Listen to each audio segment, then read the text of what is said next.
And now, your KY3 Storm Team forecast. All right, a bit of fog out there this morning and way more traffic than normal. Oh, yeah. What's on your list? Do you have a big teddy bear that you need to get? A humongous teddy bear. Yeah. That's the only thing Caroline wants, so I feel like I should find it. As it Godzilla turns movies. out, they're not cheap.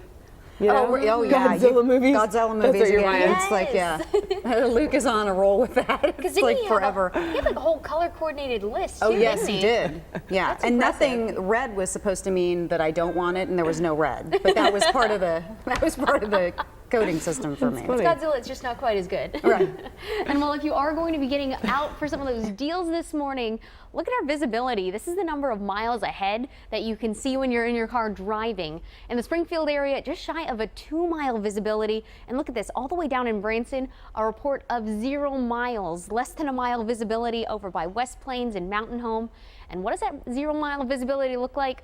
Well, a lot like this. It's been just enough that you can see a few of the headlights from the cars that are going through, but really not much more than that. It's definitely going to be dense enough fog that you want to be slowing down this morning, giving yourself plenty of time. And also, we're going to be watching the temperatures closely. We've been holding on to the mid-30s over in Springfield, and that should be enough that freezing fog is not an issue for us. I still think we could be cold enough, though, that you may need to turn on the defrosters for a minute or two. It's when we're talking about fog and temperatures below 32 degrees that we start to introduce the potential for even spots of ice on the road. So the fog just wanting to turn into ice with any contact it can make with the surface at 32 degrees or below.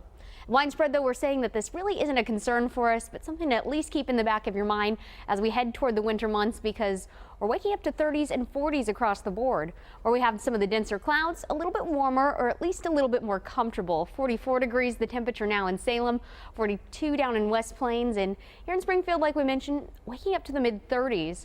After we start to burn off those areas of fog, maybe an hour or two after sunrise, we will slowly get rid of some of the clouds as well. Still, though, mostly cloudy sky going to be the story throughout the morning, even after we get rid of the fog. And I think by lunchtime, that'll be where we start to introduce a little bit of a warm up in temperatures, at least closer to 50 degrees again. Still, though, these temperatures, they're chilly, but shouldn't be too bad for your Black Friday shopping. Just make sure to throw on a layer or just get moving as you are trying to find those deals. As we head through the rest of the weekend, warmer weather on the way, and then we'll be keeping a close eye on the next chance for rain. Right now, on the satellite and radar, plenty as far as the clouds go, even picking up on some of those low-level clouds or the fog that we have outside. And the moisture was introduced to us by this weak cold front that rolled through last night. The cold front really didn't do a whole lot more than that, and we're already starting to see the influence of high pressure take over. High pressure means sinking air and lighter winds. Two big conditions that really help out with the fog. So I think it won't just be this morning, but as we head toward tomorrow morning and bring in high pressure overhead, that we'll start to see the potential for some more fog here in the area. And also, like today, a pretty chilly start to your morning. Now, as high pressure dominates the forecast for your Saturday afternoon, that means sunshine and temperatures back up into the 60s, so a little bit more comfortable. You'll notice as we head toward Sunday, though, we're starting to bring in some showers ahead of this next cold front.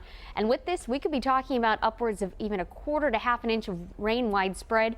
The closer that we get to Monday, though, the more likely we'll be able to tell you more accurate amounts of how much rain to expect. But further south and east you go, the more likely we could be talking about thunderstorms producing an inch to even 2 inches of rain on the roads. Overall today should still be making for a great afternoon. Still a little cool as we head toward later on in the day, bringing those highs up into the low to mid 50s. So still pretty normal for this time of the year. And despite some of the clouds and fog, I think we'll be talking about low temperatures, maybe a few degrees cooler even than where we are today. So right around 30 degrees, a chance for some early morning fog, and comfortable temperatures staying near 60 degrees into next week. Monday, though, the main day, we're watching out for rain.